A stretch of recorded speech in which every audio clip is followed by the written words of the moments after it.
Енді қазіргі уақытта бізде Асхат не деп шақырамыз, как будем его приветствовать. Мы же, хоть и не владеем казахским, но мы знаем какие-то похвальные слова, да? Какие? Жарайсың. Жарайсың. Жумайсың. Жумайсың. Алға. Красавчик, красавчик. Красавчик, единственный. Просто. А это другое.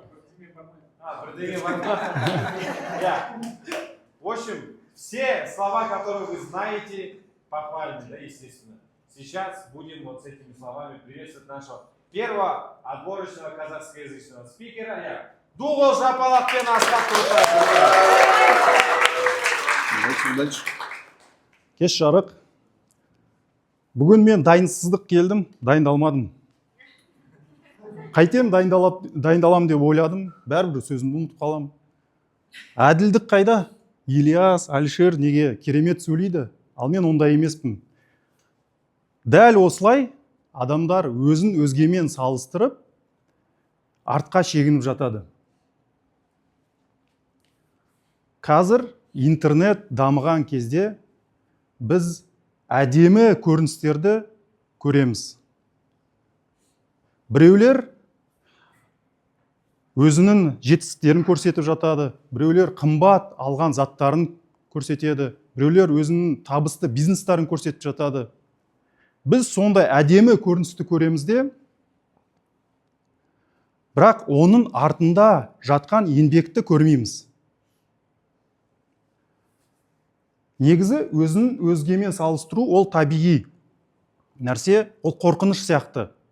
Қорқыныш бізді өмірімізді сақтауға көмектеседі, өзімізге қамқор болуға көмектеседі. Ал өзін өзгемен салыстыру бізді алдыға ұмтылуға көмектеседі. Сондықтан оны толығымен жойып тастауға тырыспаңыздар, оны толығымен алып тастауға да мүмкін емес. Адамның бойында базалық қажеттіліктер бар. Негізгі 3 қажеттілік қанағаттандырылғаннан кейін, оны бәріне белгілі шығар базалық қажеттіліктер. 3 қанағаттандырылғаннан кейін, 4-ші қажеттілік мазалай бастайды.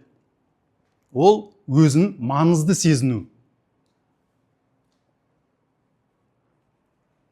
Маңызды сезіну өзін, ол табиғи нәрсе. Сондықтан бұл сезім дұрыс туындау үшін адам өзін маңызды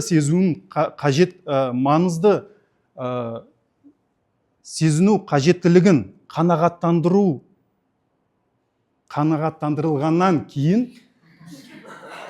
өзін өзгемен салыстырмайды. Өзін өзгемен салыстырса да, ол өзіне пайдалы ретінде салыстырады. Одан пайда алып, өсу үшін, өну үшін. Рахмет.